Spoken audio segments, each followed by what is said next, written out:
Welcome to Hope Through Hard Stuff, a podcast from Winning at Home.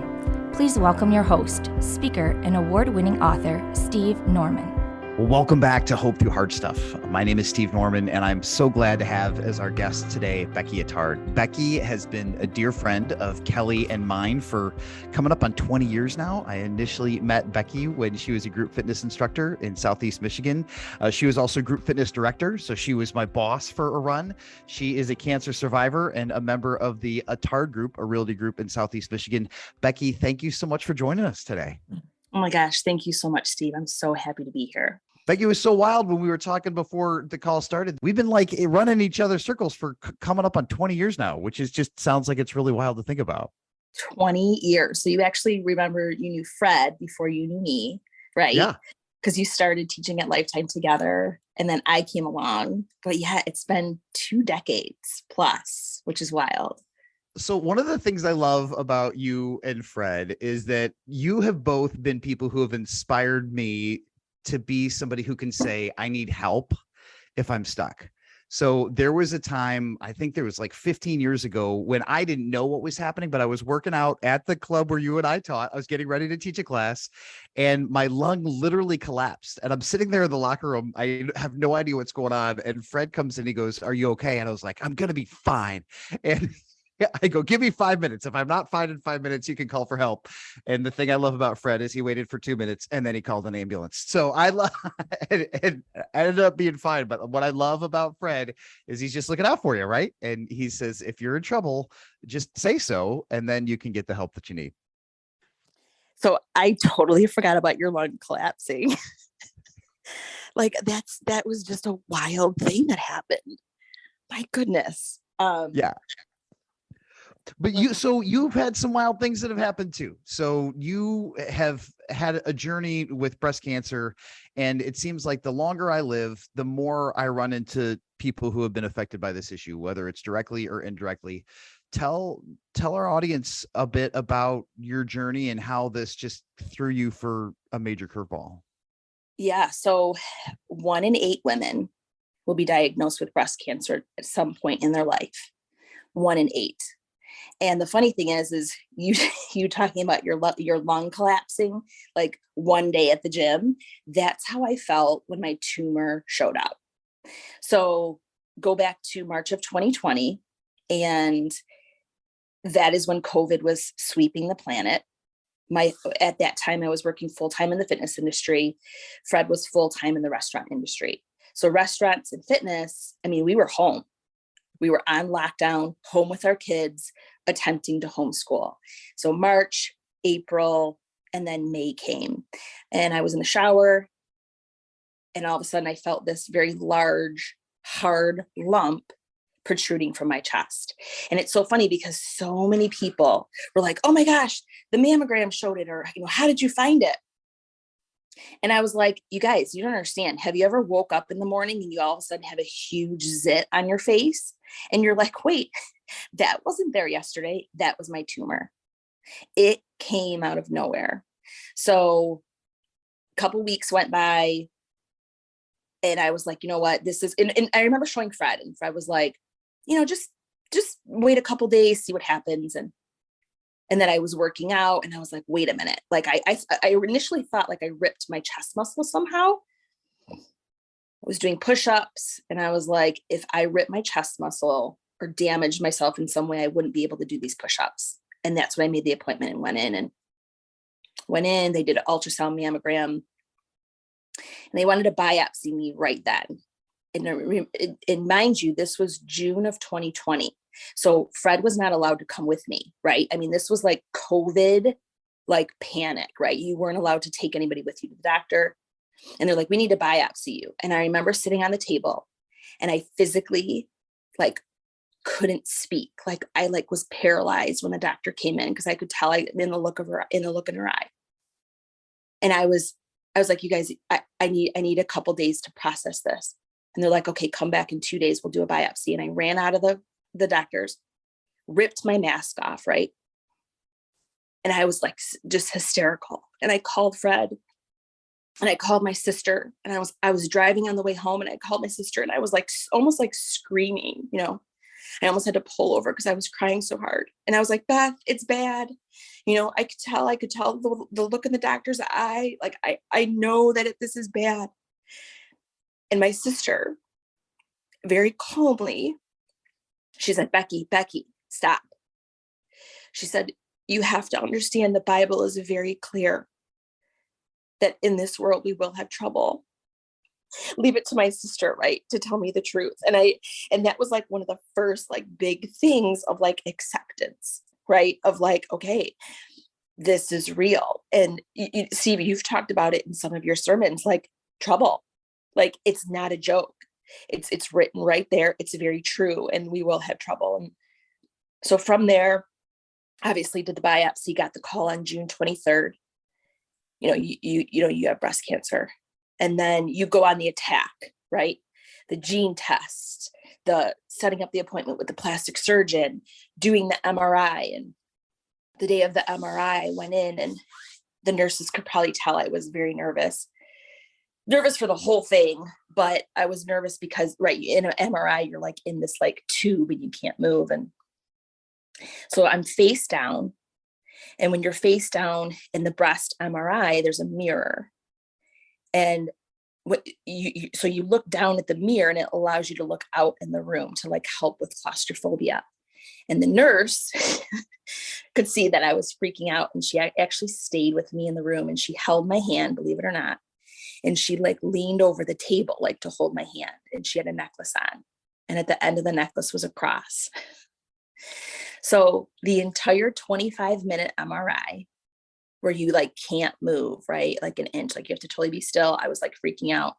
The only thing that I could see in my vision was a crucifix, was a cross that was hanging right in my vision, which was amazing, right? Another wink from God along the way. So from the MRI, we got those results. And the MRI results was one of my worst days. Because the original diagnosis was, oh, your tumor is like basically the size of a pea. We'll cut it out, do some radiation and, go back to life. And the MRI showed very different. The MRI showed the tumor was about 5 centimeters, almost 5 centimeters. And one of my lymph nodes did not look well. So markers in cancer, if it hits your lymph nodes, that's a huge like red flag. Almost 5 centimeters, that's another big red flag because a large tumor is considered 5 centimeters. So from there, we decided to do a double mastectomy. And that was August 12th of 2020, did the double mastectomy. Afterward, my doctor was like, I want you to mentally start preparing for chemotherapy, which was my biggest fear from day one, because I was like, those drugs are going to kill me, right? So that was August 12th. And then 5 weeks later, believe it or not, I got an infection. And you talk about things coming out of nowhere. That came out of nowhere. All of a sudden, one day I got the chills and I lost my appetite. And I was like, this is odd. And then my breast started changing colors, like it looked like an alien. So went to the hospital, was there for a week.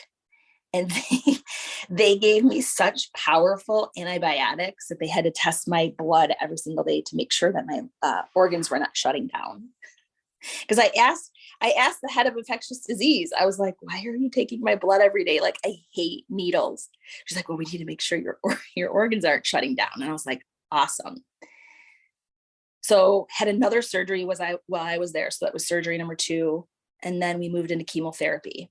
And I got to tell you, I was mentally prepared for chemotherapy, believe it or not. I was like, this is going to be awful. And it was. So went into chemotherapy.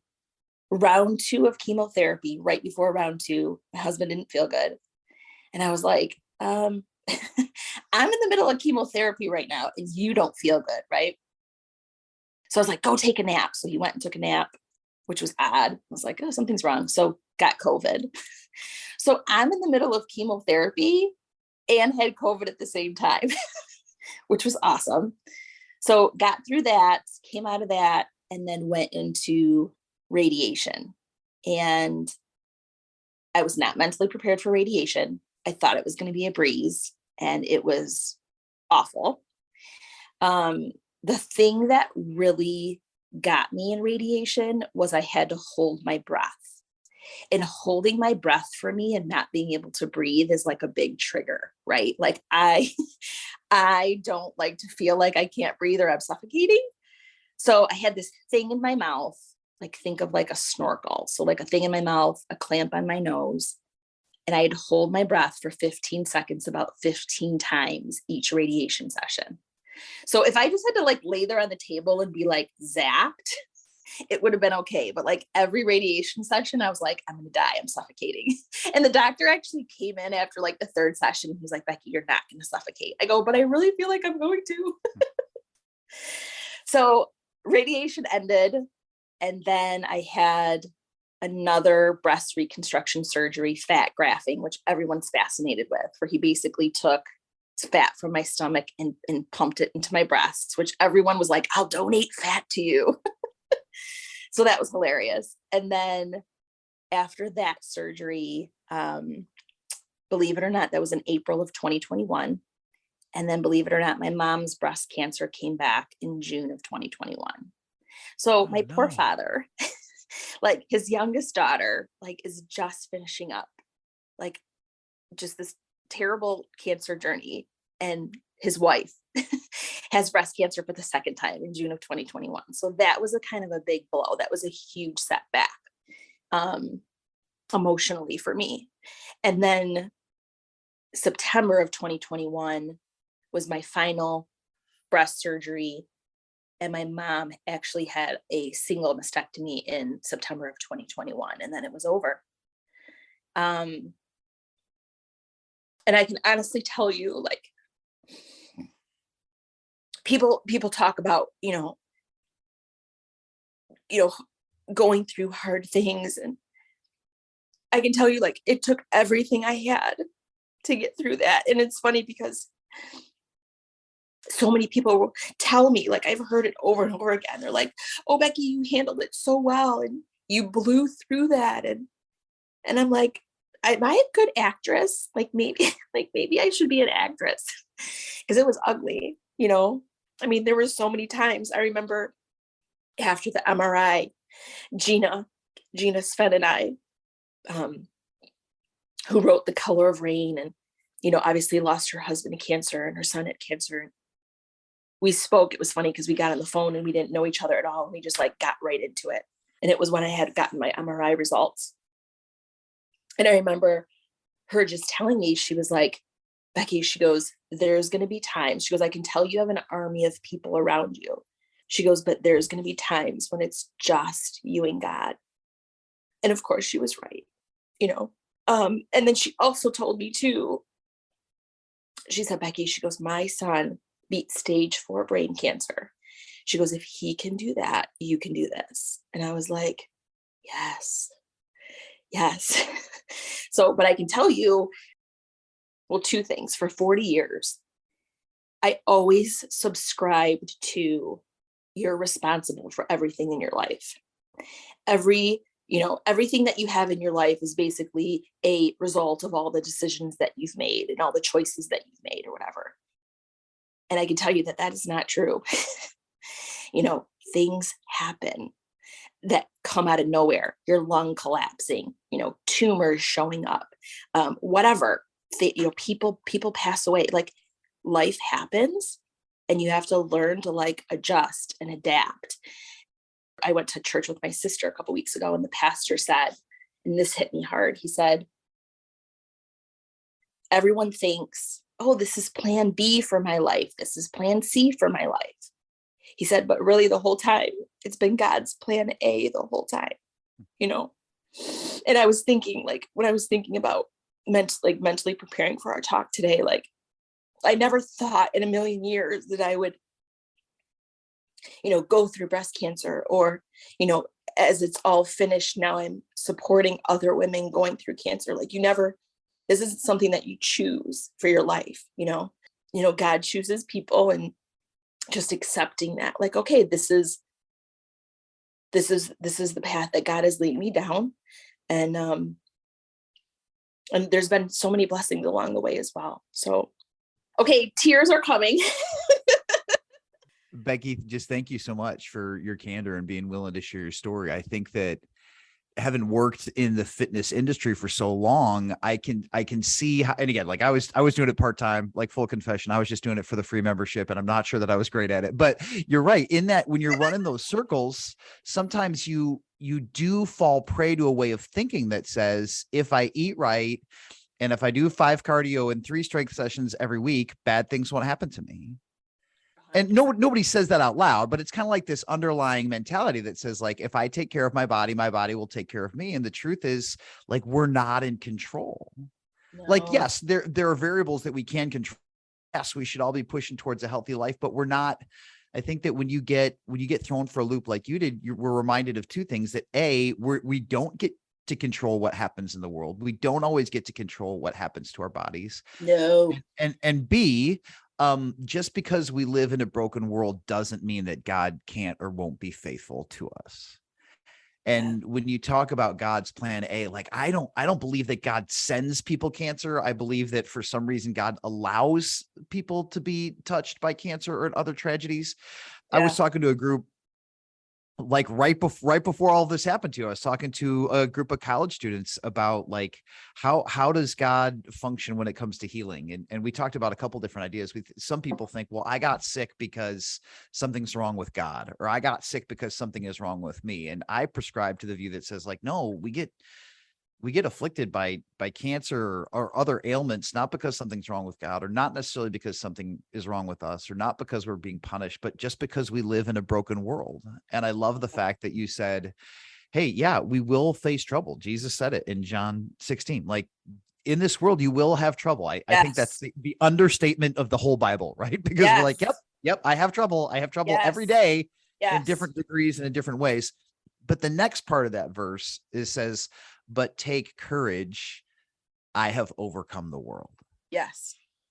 And that's like, I have to hang on to both parts of those, right? Because if I only hang on to the first part, that I will have trouble, then life gets overwhelming, because you're like, oh, it's hard. I guess part of it is supposed to be hard. It will always be hard. And that's really scary. But then the other part is like, oh, but take courage. He has overcome the world. Like, God is bigger than cancer, and he's bigger than death, and he's bigger than debt, and he's bigger than despair. And that's what I have to white knuckle that. And I love the fact that Gina said that there are moments where it's just going to be you and God. Oh, Talk about other spaces where you feel like God showed up, Becky, because I think some of our friends who are listening today are in the early stages of it. They're right in the middle of it. one of my favorite things that happened is I was in the middle of radiation, and my sister gave me a card, and the card it said some really great things, but my sister wrote the verse down: be joyful in hope, patient in affliction, faithful in prayer, Romans, right? And I was like, thank you, lovely card, right? 2 days later, at night, jump on Instagram. What's the verse that pops up, right? Because I follow different, like, spiritual things on Instagram.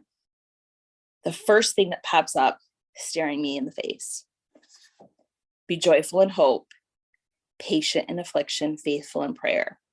I was like, oh, coincidence, right? That's the verse that my sister gave me. Like, the next day, driving into radiation. Now, you can't be late for radiation. Like, I am queen of being late. And they're like, you can't be late because it pushes everyone back. I was like, okay. So I was really good about being on time. I'm pulling into radiation. It's like 2 minutes before I have to walk in the door, my friend calls, and I'm like, I don't have time to take this call. You know what? I'm just going to tell her hi, and then I got to run. So I answer the phone. I go, hey, Whitney, how are you? She goes, hey. I said, I don't have time to talk. She goes, listen, I was at a Bible study last night. She goes, and a verse came up, and I wanted to give you that verse. I was like, okay, what is it? She said, be joyful in hope, patient in affliction, faithful in prayer. And I just died, because I was like, that verse was given to me 3 times in a matter of like 3 or 4 days. So, and that's one thing that I've learned, is that when God is speaking to you, he'll like do things with like repetition. Like, you'll hear it from the radio, you'll hear it from the TV, you'll hear it from a friend, right? Like the same thing over and over. That was huge for me, and I remember, like, there were so many times when, you're just at the bottom of the barrel of despair, right? Or pain or whatever. And then God shows up and gives you a word, or, visually shows you something. I remember when my hair thinned significantly during chemotherapy. I did something called cold cap therapy, where I froze my scalp so I wouldn't go bald, but my hair thinned significantly, and went to the salon and I got my hair trimmed. And I was really angry. I was really mad because pre-cancer, my hair was very long and very thick, and I got in the car and I was so mad because my hair was short, like at my shoulders, and it was thin, and I was pulling out, and there was a little boy with his dad, probably my son's age at the time. And you could visually see that he was going through chemotherapy, like, bald and pale, and you could see that he was sick. And I was like, that was another thing that carried me through, is God always like showed me, like, not that it could be worse, but just be grateful, Becky. Like, you have your hair. Yes, it's thin. It will grow back. But look at this little boy who's 7 years old. That's obviously sick. Like, suck it up. Put one foot in front of the other. It's going to be okay. So that was another big thing that happened along the way, where God would like show up and like push me through, to like stop feeling sorry for yourself, right? Like, stop the pity party, like put your big girl pants on. Gosh, one of the things too, you talk about, like, you've always said, like, God never wastes your pain, right?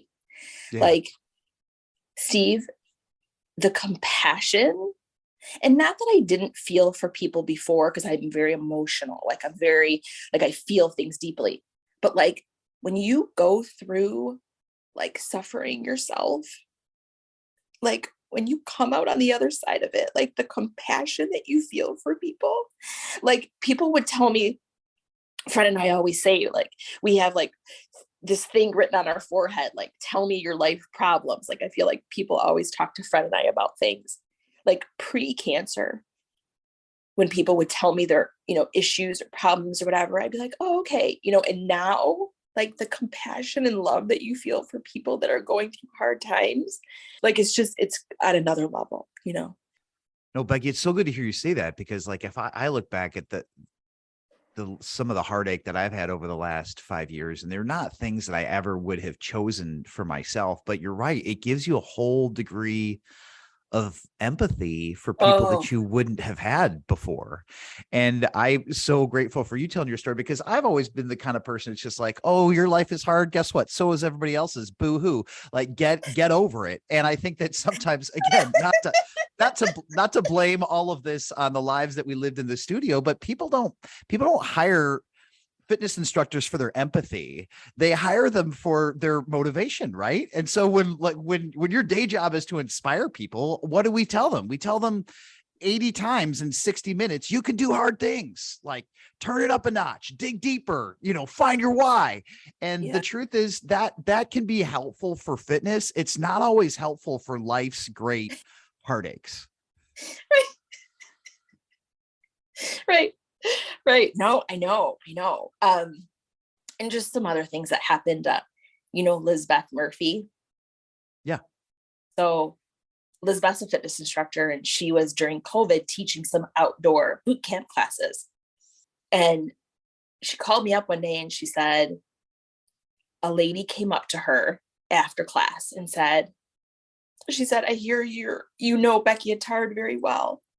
She said, I've been receiving prayer chains and prayer requests for her to help her through, through breast cancer. Can you, I hear that you're friends with her. Can you tell me about her and who she is? So someone started prayer chains for me, and it got back to Lizbeth, and this woman didn't even know me. So see, there was so many times that like things like that would come up. Oh, here's another one. Fred and I have been married for 20 years. Well, almost 20 years. And I got to tell you, like, when you're, we talk about, like, you read the Bible, you're like, oh yeah, we'll have trouble in this world. Like, kind of the same thing with your marriage vows, right? Like, you're so young when you get married, and you're like, for better, for worse, for richer, for poorer, for sickness in health. You're like, And then like, when you really have to like live that, right? Like in sickness and in health, like Fred carried our family for 18 months, right? While I was like floundering through surgeries and through treatment. But like, to have your husband and like watch your spouse like take care of you, like I just, like that was another huge blessing, like when I got home from my surgery, he had to give me showers, and it's just crazy stuff, that was another huge blessing that came out of everything. And whew, I didn't realize this was going to be so emotional. Well, you've been through a really very intense season, and we're having this conversation now coming up on the fall, on the 2-year anniversary of your surgery. What would you tell March of 2020 Becky today? So Saturday night, Fred and I were watching Rocky IV, which is one of my favorite movies, seen it 1,000 times. You've seen it, right? I don't know that I have. I've lost track of the Rockies, Becky. Steve, Rocky IV is when he fights the Russian Drago. Okay. Yep. All right.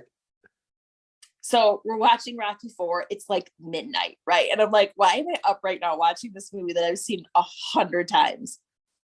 So Rocky's trainer comes up and he starts talking to him and he says, this was prior to the fight with Drago. And he said, listen, he goes, you're going to have to go through something that's going to be worse than any nightmare that you've ever dreamed. But in the end, I know you're going to be the one standing. And I watched that and I was like, oh, because I had this podcast in the back of my mind and I knew we were going to talk about that.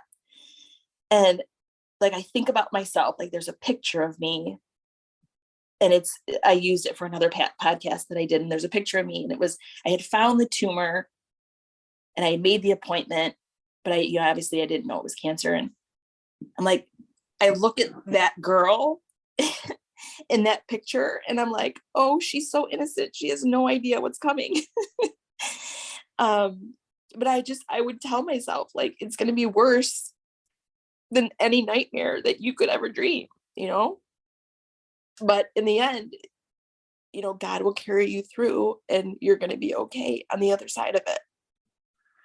Like, that's such a good word. And I think that one of the lines I once heard Gina Spain's husband, Michael Spain, say is he goes, sometimes I get nervous when we talk about words like fighting cancer. And again, like I know that that's like a common verbiage, but he goes, there's some people who don't win those battles. And I remember hearing a pastor say once, he's like, sometimes the greatest temptation of all is the temptation to drown in despair. And what I love about your story is, yeah, you had an amazing success against cancer, but even more than that, you were winning and are continuing to win a even bigger battle, which is a battle against despair, like a battle against hopelessness. And what I'm so grateful for you, Becky, is your desire to lead other people into hope as well, to be able to say, I know it's hard. I know it's terrifying. Please know that God sees you. And whether it's a nurse's cross or a kid in the parking lot or a verse on Instagram, God is for you. Yeah. And he's trying to elevate you above the fear and the anxiety and the terror. And I loved, it was so inspiring for Kelly and I to watch you and Freddie do that. And I'm so grateful for your willingness to do that for others. Before I let you go, Becky, is there one last word of encouragement that you would say to women or their families who are going for a biopsy or an MRI or their third chemo treatment this week? What would you say to them? I read something recently, and I'm not recalling where I read it, but the battle belongs to God. The battle is his. Like we need only to be still, right? What verse is that? It's escaping me. Yeah, no, it's in Exodus when the people of Israel are stuck, like they're terrified because they're literally between a rock and a hard place. Like before them is the sea and behind them is the Egyptian army that is charging down to kill them. And when they're standing in that moment, they're like, whatever happens, we're dead. Either we die by the sword, like we either get killed in combat or we get killed by the water. But today is the last day that we're breathing. And God says, there's a way out that you can't see. I'll Yes. fight for you. You need only to be still. Yes, yes, yes. And that's one thing that I really learned through the journey, and I'm continuing to learn every day, that you do need only to be still, you know? And just like you said, if someone's going into the 3rd round of chemo or going in for a biopsy and there's so much uncertainty and so much unknown and so much anxiety and fear, just know you need only to be still in the battle. The battle is not yours, it's God's. Becky, thank you so much for your words. Please give my best to Fred and your amazing children. And thank you so much for sharing your story with us today. It means a lot. Thanks, Steve. Thanks for listening to Hope Through the Hard Stuff.